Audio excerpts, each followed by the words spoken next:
So I'll go ahead and kind of move right into introducing our guest speaker.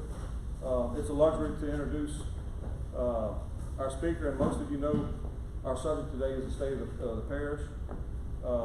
You know, he's a great leader of our parish. He's continued to show his passion and drive, even with the curveballs I think 2020 has given everybody, you know, through the pandemic and what it's caused to our market and economy. But I think it's with his great resilience and his foresight that the parish continues to progress, and we'll be able to, I think, clearly see that from your speech today, Layton. So help me welcome Mr. President Layton.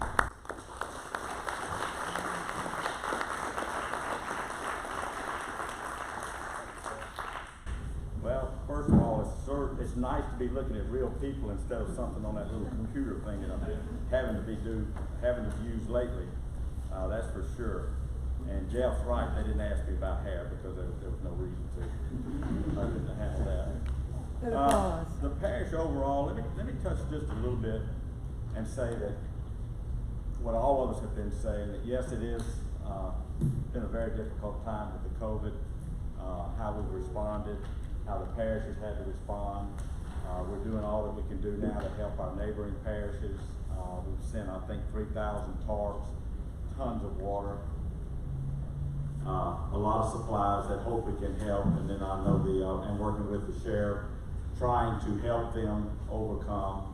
Our Homeland Security Department has also been very involved with Concordia and other parishes, trying to get them set up for their contracts with FEMA and so forth, because we've got obviously a lot of experience with some of that. So it's been a difficult time for everyone. And then there's always the issue of mask versus non-mask, and I waded off into that a little bit because I understand the safety aspect of it, the social distancing, I get all that, but I never still don't agree with penalizing a business owner that I think has the right to determine and decide whether or not he or she wants to enforce it, as far as trying to fine them if the people make up their mind that they want to go or not go.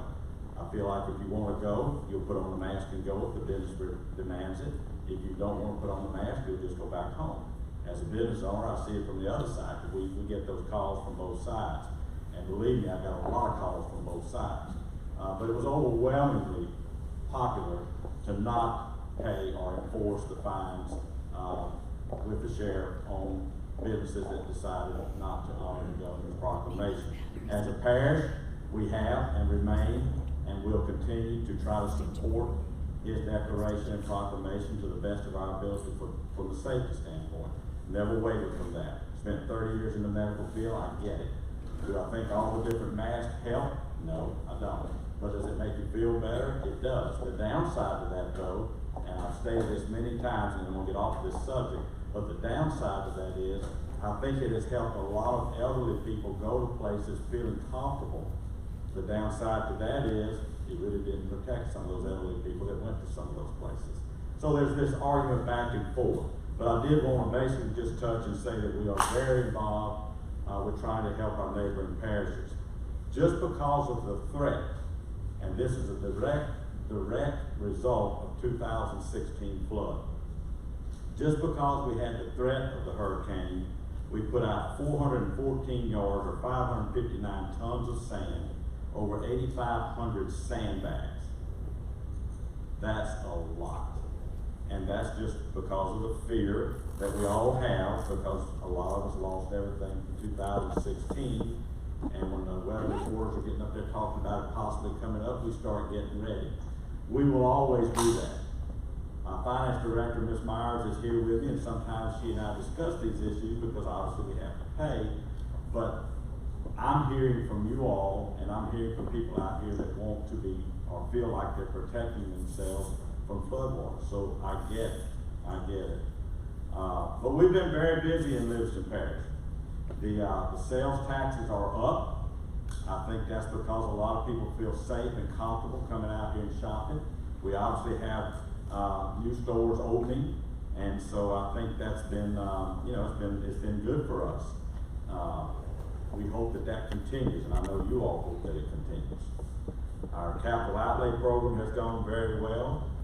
I want to touch a little bit. I'm going to lose my place here because I'm trying to read all this. But in roadways across the parish, we've done over 90 miles in various grant projects, we've done over 390 miles of drainage improvements. We still, even with that being said, have a lot more to do. We spent well over $30-some-odd million, I believe, Jennifer, if I'm not mistaken, and we hope to spend another $30 million. These are monies that I know I told you all before that we would never have in the past gotten from the parish, but because of the flood we were able to secure, and we are grateful and thankful to the federal government and to Governor Edwards for that, and we are making use of it. We are spending every dollar possible that we can get our hands on to improve our drainage and our infrastructure. It's vital. We know that. We're growing. You all know it because you're dealing with from the business end of it. So we're working hard to do that. A couple of the stores that are opening, I don't know if you're familiar with it or not, is Joe's Illegal Burrito. So I don't know why it's illegal. Izzo's Illegal Burrito, Little Pizza, and Rickman Fitness. So I guess you go eat a burrito, pizza, and then you go work out. But that's great. We're happy about that. Our permitting and planning department are as busy, if not busier, than they were, and I was able to report this last time, and I'll be able to do it again. There are 23 new commercial developments that have been approved since August of 2019 through today. One of those new developments, I think you all are aware, is the groundbreaking tomorrow of the new Southside Elementary and Junior High campus. There's also a campground proposed on Spring Ranch Road, which will have roughly 333 RV slots, and I believe 66 cabins, I think. So that's great. 10 subdivisions that have under 100 lots, 4 subdivisions that have over 100 lots. Some multifamily developments, Morningside at Jubilee Lakes, which is a senior living, 121 units. Hammock Road Townhomes, 6 units. The Reserve at Jubilee Lakes, 132 units. The Palms at Jubilee Lakes Phase 2, another 84 units. And then King Market Road Townhomes are 37 units.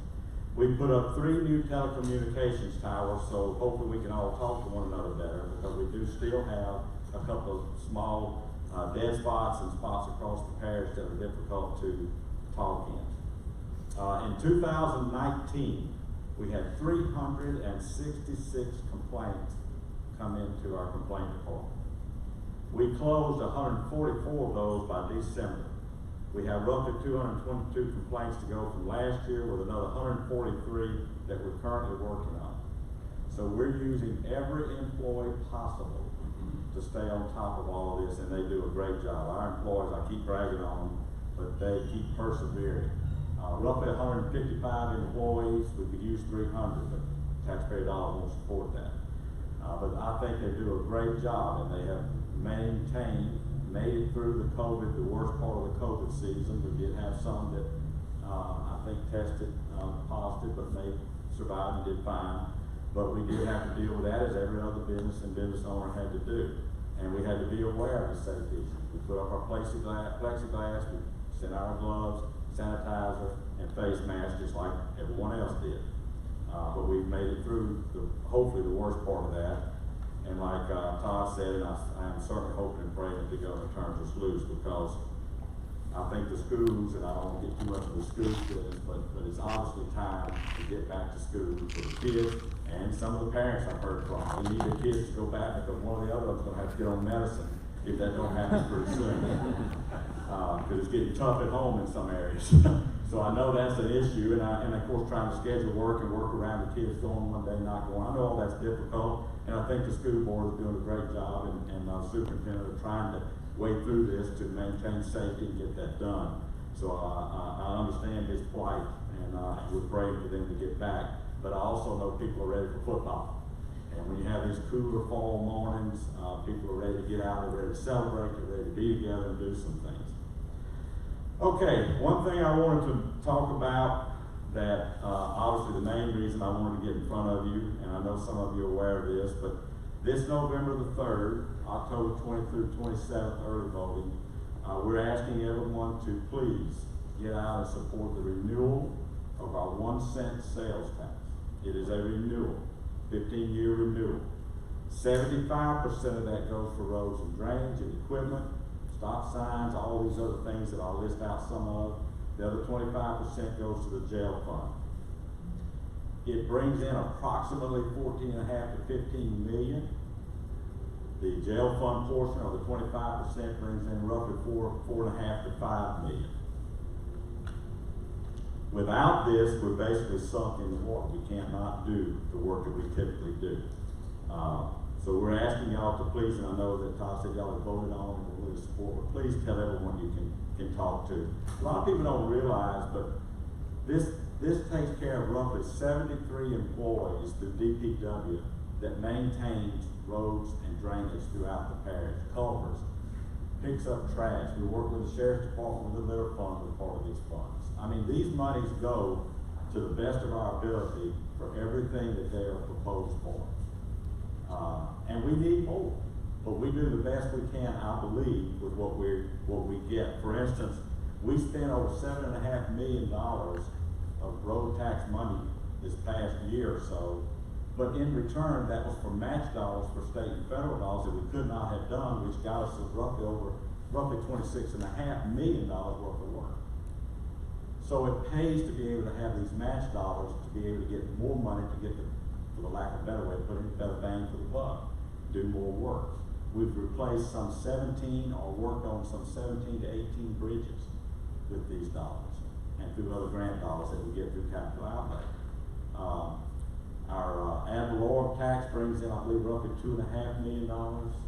That's the only other source of funding other than grants that we have. So this 1 cent that we get 75% of is our bread and butter money to do work with. So I appreciate that the chamber voted to support that. We look forward to working with you to get that done any way possible that we can help on our end. We are starting to advertise. I will be going to every group that I can get in front of, and hopefully there'll be live groups that we can talk to. I do have Ms. Myers here that's willing to stand up here and answer any questions that any of you may have about any of this budget stuff, certainly this.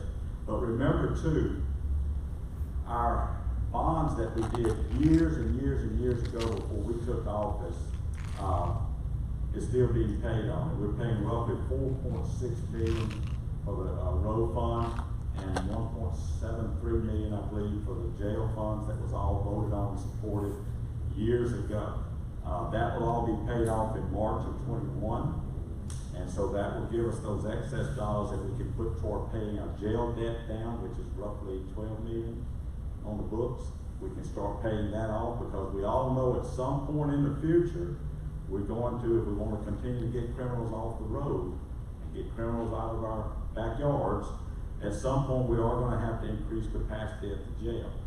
But our goal right now is to get this renewed, get these bonds paid off, do as much drainage work, pay down our debt on the jail as much as possible, and then look at some future things. But I would love to be able to do that before I either leave office or leave this earth.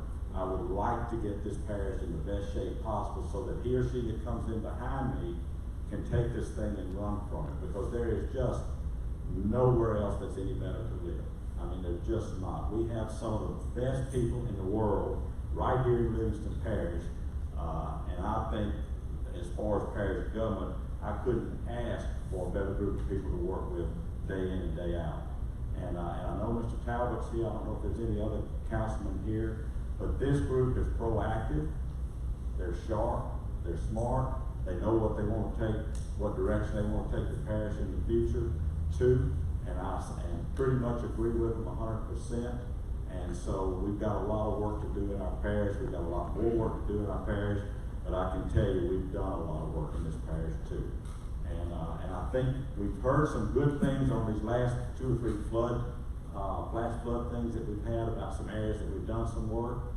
And I told this before about the lady that called me and said that she was about to go under and called back and said, you don't need to come because of the work y'all did. Basically in our backyard, the water's going down as fast as it comes up.